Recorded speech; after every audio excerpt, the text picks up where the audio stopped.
बिस्मिल्लाहिर्रहमानिर्रहीम, अस्सलाम वालेकुम। मेरा नाम मुनीब फारूक है और आप देख रहे हैं Munib Farooq official YouTube channel. इस चैनल को लाइक सब्सक्राइब शेयर करने का बहुत शुक्रिया। बेल आइकन को ज़रूर प्रेस किया कीजिए ताकि आपको पता चले जब भी कोई नई वीडियो आती है। मैं ज़रा ट्रैवल कर रहा हूँ इसलिए आपसे मुलाकात थोड़ी सी देर से हो रही है। अल्लाह का करम है और आप सबकी दुआएं सिलसिला चल रहा है।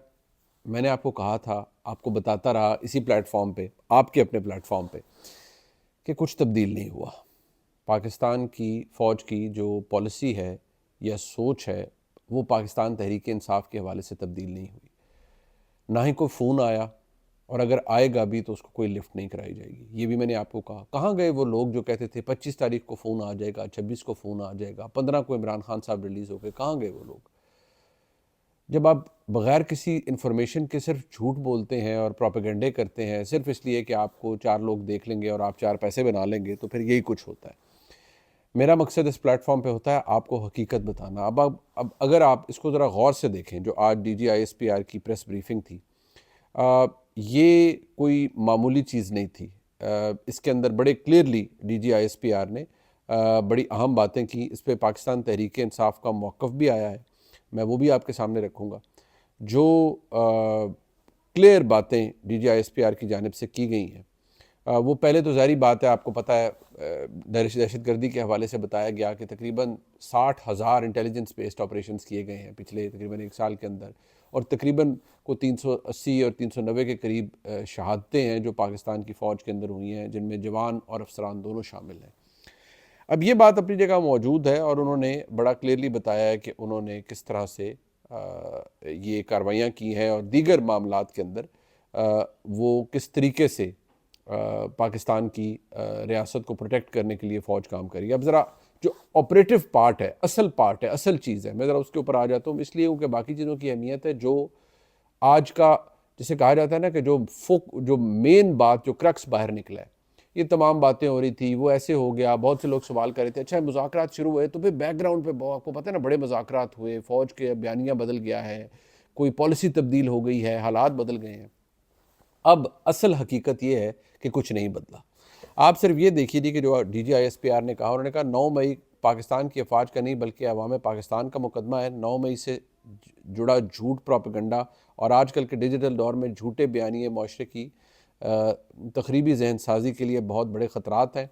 मिलिट्री कोर्ट्स इंसाफ के तमाम बुनियादी तकाज़ों को बखूबी पैदा करते हैं। उन्हें इन्हीं कोर्ट्स के प्रोसेस को इंटरनेशनल कोर्ट ऑफ जस्टिस ने भी एंडोर्स किया है।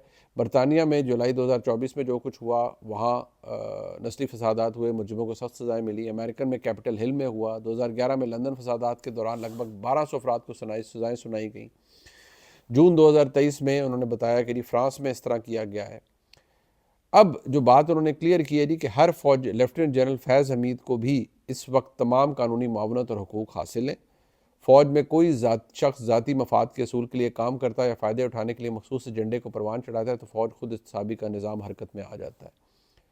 नवंबर साजिश, यानी कि उन्होंने रिलेट कर दिया है 26 नवंबर 2024 को 9 मई 2023 से। उन्होंने कहा नवंबर साजिश एक सोचे समझे मंसूबे के तहत सियासी दहशत गर्दी थी। यानी पाकिस्तान तहरीक इंसाफ बदकिस्मती से अगर पहले उनके गले में 9 मई का तोक लटक रहा था, तो अब सियासी दहशत गर्दी का तोक भी लटक रहा है। और 26 नवंबर से जुड़ी साजिश के वाक़यात और शरपसंदी को वफाकी हुकूमत और सिक्योरिटी इदारों ने इंतहाई दानिशमंदी और बेहतरीन हिकमत अमली से काबू किया। मज़मूम सियासी मकासद के असूल के लिए हक़ाइक़ को मस्क करते हुए डीप फेक टेक्नोलॉजी का इस्तेमाल भी किया गया। फ़ौज का हर हुकूमत से एक पेशा वराना ताल्लुक़ होता है। पाकिस्तान आर्मी एक कौमी फ़ौज है जो किसी एक सियासी जमात की या मकतबा फ़िक्र की नुमाइंदगी नहीं करती।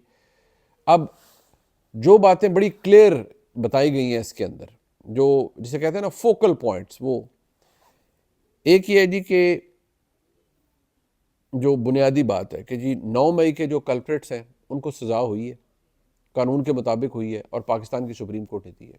कोई इंटरनेशनल प्रेशर नहीं पाकिस्तान को रोक सकता अपने फैसले इंडिपेंडेंटली लेने से। ये तो बात अब क्लियर हो गई।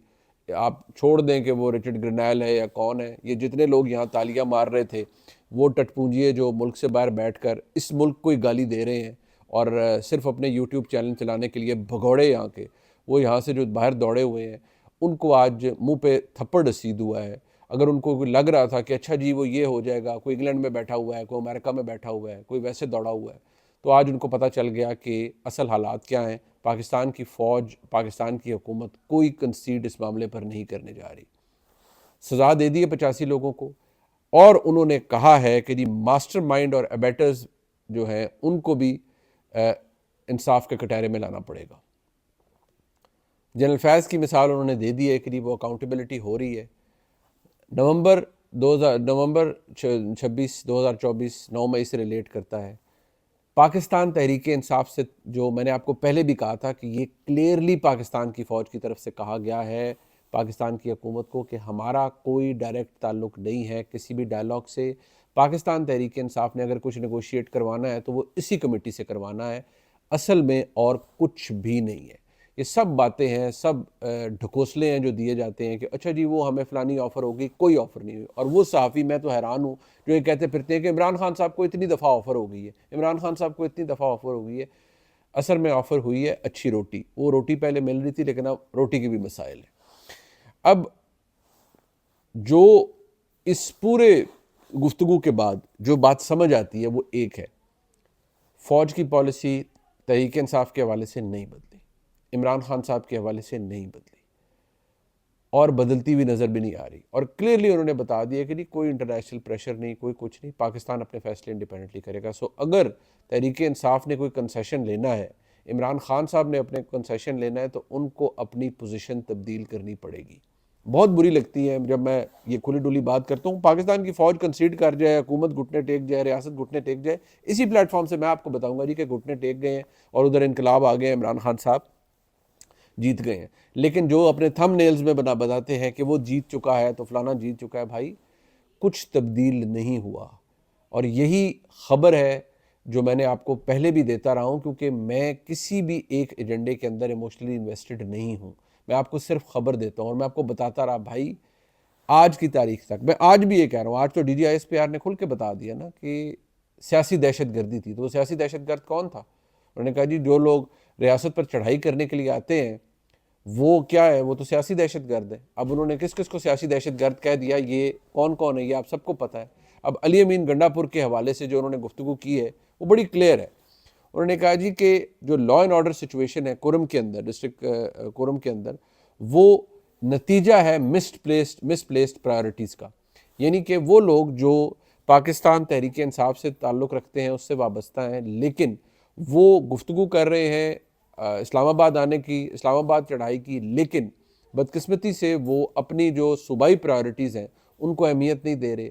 वो सिर्फ इस्लामाबाद पर चढ़ाई का सोच रहे हैं। और बार बार बात भी ठीक है कि आपको 100 मसाइल हों, 100 इश्यूज़ हों, लेकिन जो एक्चुअल चीज़ है, जो एक्चुअल और इम्पॉर्टेंट चीज़ है, वो सिर्फ एक है कि क्या आपने सूबे का अमन अमान बहाल करने के लिए कुछ किया है। वो कबायली मसला है, वो वहाँ पर कोई मसलक जो है मुख्तलिफ उनसे उनसे जुड़ा हुआ मसला है। जिस भी चीज़ से वो जुड़ा हुआ मसला है उसका हल तो सूबाई हुकूमत ने निकालना है। क्या सूबाई हुकूमत बाकायदा तौर पर उसने किया है, ये कोशिशें की हैं? सही साहब फरमाते हैं, बैरिस्टर मोहम्मद अली साहब फरमाते हैं वो फलाना चला गया, फलाना वहाँ पर पहुँच गया था। नहीं, ये काम अली अमीन गंडापुर साहब का है। वो वहाँ पर जाएं, पार्लेस करें, बैठे लोगों के साथ और मसला हल करें। अगर वो शाहराह बंद है तो उसका कोई ना कोई हल तो किसी के पास है ना। अगर वज़ीर-ए-आला के पास भी हल नहीं है, या तो बताएं कि जी यहाँ फ़ौज की ज़रूरत है तो फिर फ़ौज की मदद लें। अगर कोई ऐसा बात है जो किसी फ़ौज की पॉलिसी से मुतसादम है तो वो भी गुफ्तगू करें, लेकिन काम तो खैबर पख्तूनख्वा के वज़ीर-ए-आला ने ही करना है। लेकिन अगर आप सिर्फ वफाक पर चढ़ाई करेंगे और ये बढ़ के मारते रहेंगे कि अब मैं गया तो हम भी गोली चलाएंगे और हम बताएंगे कि कौन जमा मर्द है, रियासत को आप नहीं लिटा सकते। कल आप वफाक में होंगे और कल आपको कोई इसी तरह चैलेंज करेगा। और इमरान खान साहब के दौर में TLP ने किया तो इमरान खान साहब कहते थे रियासत से मत टकराना। कल दोबारा अगर आपकी हुकूमत आती है, जो कि कोई ये नहीं लिखा हुआ कि नहीं आ सकती, अगर आ गई, कल कोई और जमात आती है, कोई और ग्रुप आता है, कोई और जत्थे लेकर आता है, मुसल्ला जत्थे लेकर आता है, तो आप भी यही करेंगे। तो अब ज़रूरत है पाकिस्तान तहरीक इंसाफ के दोस्तों को कि वो इस सारी सूरत हाल में अपना जो सियासी किबला है उसे दुरुस्त करें। अब जो बाकायदा तौर पर रद्द अमल दिया है पाकिस्तान तहरीक इंसाफ ने, वो है जी कि इंसाफ मुकम्मल शफाफियत का मुतकाज़ी है और रियासती रिवायत तर्ज अमल से बाला होकर इंसाफ के क़याम की पाबंद है। पहले से तयशुदा तासुरात और तसव्वुरात की रोशनी में फ़ैसले सुनाने से इंसाफ कायम हो सकता है, ना उससे बतौर इंसाफ कोई कबूलियत मैसर आती है। जज़ा और सज़ा के फ़ैसले आइन के तहत अदालती निज़ाम के ज़िम्मे हैं। दफ़ाई इदारों की अदालतें लगाने से इंसाफ और रियासत के दस्तूरी निज़ाम में नहायत मौलिक असरात मुरतब होते हैं। अब इशू ये है कि तहरीक इंसाफ ये कह रही है कि जी ये तो गलत है, लेकिन सुप्रीम कोर्ट ऑफ पाकिस्तान ने इजाज़त दी है बाकायदा तौर पर पाकिस्तान की फ़ौज को कि वो मिलिट्री कोर्ट के ट्रायल्स को मशरूत तौर पर उनके फ़ैसले सुना दें। अब आप ये नहीं कह सकते कि ये इल्लीगल है या डिफाइंस में दिए गए हैं। ठीक है, आपको सुप्रीम कोर्ट के फैसलों पर एतराज़ है, बिल्कुल ठीक है, आप करें, और हो सकता है आउटकम कुछ इससे आपकी मंशा से मिलता जुलता हो। अब शेख वकास अकरम साहब फरमा रहे हैं यही वजह है कि फ़ौजी अदालतों के नहीं, आज़ाद आइनी अदालतों के फ़ैसले ही दुनिया में कबूलियत का दर्जा पाते हैं। ये उन्होंने अपनी तरफ से एक पूरी एकेडमिक एक बहस छेड़ी है। मुल्क में इंतशार और कशमकश की बुनियादी वजह रियासत के तर्ज अमल, फ़िक्र और बयानो इजहार हैं, संगीन नौयत का बिगाड़ है। अच्छा, आप अपने तर्ज अमल को नहीं देखते, आप अंडर सीज करने आए। 2014 में आपने क्या किया था, 2016 में अंदर आपने क्या किया था, कभी लॉकडाउन, कभी धरने, कभी क्या। अब आप 3 दफ़ा अटैम्प्ट कर चुके हैं इस्लामाबाद में आने की। वो गलत नहीं है। आप कहते हैं हम रियासत पर इस्लामाबाद पे चढ़ाई करने आ रहे होते हैं, तो वो गलत नहीं है। आपको ये बुरा लगता है कि अगर आपको कोई ये बताए कि आपका तरीक़ाकार दुरुस्त नहीं है। ये पुरअमन एहतजाज पर हर सियासी जमात का हक है, बिल्कुल आप पुरअमन करें, लेकिन पुरअमन लोग फिर साथ वो जत्थे और वो चीज़ें नहीं लेकर आते। करोड़ों पाकिस्तानी अपने शऊर और मालूमात की रोशनी में मीडिया और सोशल मीडिया पर एक जदीद और ख़ुदकार निज़ाम के तहत कौमी मुबाहिसे में हिस्सा लेते हैं। तनकीदी आरा के हमले और दुश्मनी का जामा पहना कर रियासत का अपने अवाम पर अंधी रियासत ताकत से रियासत का अपने अवाम पर अंधी रियासती ताकत से चढ़ दौड़ना तसादम की हवा को हवा देता है और मुल्क में लाकानूनियत के कल्चर को बढ़ाता है। जनाब वाला, जब आप आए हैं तो आप क्या चढ़ने दौड़ने के लिए नहीं आते? आप संजानी जाएं, जलसे करें। आप डी चौकी क्यों आते हैं? जब अदालतें कहती हैं कि आपने डी चौक में नहीं आना, लेकिन आप डी चौक आते हैं, तो फिर क्या आप दुरुस्त करते हैं? जवाब नहीं है, क्योंकि आपने मानना नहीं होता तो आप ना माने, आप बड़े लोग हैं। मुल्क के मकबूल तरीन सियासी जमात और उसके ज़ेर अताब क़यादत के ख़िलाफ़ इंतकामी रवश तर्क करके आइन व कानून को बालादस्त तस्लीम कर लिया जाए तो हालात तेज़ी से बेहतरी की जानिब गामज़न होंगे। ये एक फेयर बात है। बिल्कुल पाकिस्तान तहरीक इंसाफ मकबूल जमात है, इमरान खान साहब एक मकबूल लीडर है, लेकिन सियासतदान रस्ते निकालते हैं। सियासतदान रियासती इदारों से टकराते नहीं हैं। सियासतदान अपने लिए भी रास्ते निकालते हैं, अपनी जमात के लिए भी निकालते हैं। क्या जनाब इमरान खान ने ये रास्ते निकालने की कोशिश की है? लड़ाइयाँ किसने शुरू की हैं? कहाँ से शुरू की थी? किसने कहा था कि आर्मी चीफ की अपॉइंटमेंट को जाके सबोटाज करो? मैंने कहा था या किसी सहाफ़ी ने कहा था? वो इमरान खान साहब को शौक चढ़ा हुआ था। किसने कहा था कि इतना लोगों के अंदर जहर भर दो कि 9 मई हो जाए? किसने कहा था कि फिर आप 26 नवंबर के लिए इस तरह निकलें और आप बड़के मारते हुए इस्लामाबाद आएँ? फिर आप कहें जी कि झूठ फैलाएं कि 300 लोगों को मार दिया। मैं फिर दोबारा कहूँगा, 1000 मरतबा कह चुका हूँ, फिर दोबारा कहूँगा, एक जान भी कीमती है। उसका भी जवाब रियासत को देना है, हुकूमत को देना है। लेकिन जो आपने किया, क्या वो दुरुस्त है? जब मैं ये बातें करता हूँ फिर आपको बुरी लग जाती हैं। सूबाई हुकूमत कुरम की सूरत हाल को काबू में रखने के लिए पूरी तरह बेदार और मुतहरिक है और अद्वियात की फरामी अफराद और अखलाक और जरगे के ज़रिए कशीदगी में कमी की नहायत मौसर कोशिश में मसरूफ़ है। कुरम के अवाम मुमकिन सरहदी ख़तरात के पेश नज़र असला जमा कराने में से गुरेज़ हैं, जबकि माजी में इलाके के ऑपरेशन के ज़रिए क्लियर भी करवाया गया था। महज ज़बानी जमा खर्च या बयानबाजी से मुआवज़ात कशीद करने की बजाय रियासती ज़िम्मेदारी का मुजाहरा और अपनी सोच और रवैये में संजीदगी से तब्दीली लाए। जनाब वाला, संजीदगी तो आपको भी लानी है। चलें आपको रियासत से तो पार्लेस करें ना, गुफ्तगू करें। वज़ीर आला खैबर पख्तूनख्वा आएँ, फ़ौज की क़यादत से मिलें और बताएं, कोर कमांडर पेशावर को बताएं कि जी आपकी ये पॉलिसी गलत है, इससे बेहतरी नहीं आ रही, यहाँ पर आपका रवैया संजीदा होना चाहिए। उनके सिक्योरिटी कंसर्न है, वो असला नहीं छोड़े, तो अगर फ़ौज मदद ना करे या रियासत मदद ना करे तो आप बिल्कुल हक बजाने में ये बात उठाने पर। लेकिन महज लड़ाइयाँ करने से अगर आपको लगता है कि सिलसिला दुरुस्त हो जाएगा तो मैं नहीं समझता उसका कोई नतीजा निकलेगा। इस सारी गुफ्तगू के बाद जो मैंने आपको रवैया भी बता दिया, सब कुछ बता दिया, आज बिलावल भुट्टो जरदारी साहब ने कहा, वो जहाँ PMLN को साथ साथ रगड़े, लेकिन उन्होंने एक बात की कि इमरान खान बहाना है, असल निशाना पाकिस्तान का न्यूक्लियर प्रोग्राम है। अब ये अमेरिका से आप ट्वीट्स करवा रहे हैं, आज वो हर चीज़ झक की तरह बैठ गई। ये मैं आपको पहले भी बता चुका हूँ, मैं अब भी बताऊँगा, खबर आपको दूंगा, पहले भी खबर दे दी थी कि फैसला कर लिया गया है कि कोई बैरूनी प्रेशर पाकिस्तान बर्दाश्त नहीं करेगा, कोई किसी की रिहाई इससे होगी, ना कोई और मामला होगा। हाँ, ये भी मैं आपको खबर दे चुका हूँ, और अगर ये खबर डेवलप होती है कि पाकिस्तान घुटने टेक गया है और पाकिस्तान लेट गया है अमेरिका के आगे, तो अगर मैं जिंदा रहा तो इसी प्लेटफॉर्म से सबसे पहले आपको खबर दूंगा। मैंने आपको पहले बता दिया था कि यहाँ पर फैसला ये किया गया है। अब इसके नताइज क्या आते हैं ये तो आने वाला वक्त बताएगा। तहरीक इंसाफ के लिए सोच का मकाम है कि कोई आपसे, आपके हवाले से रवैया तब्दील करने के लिए तैयार नहीं है। इसकी क्या वजह है?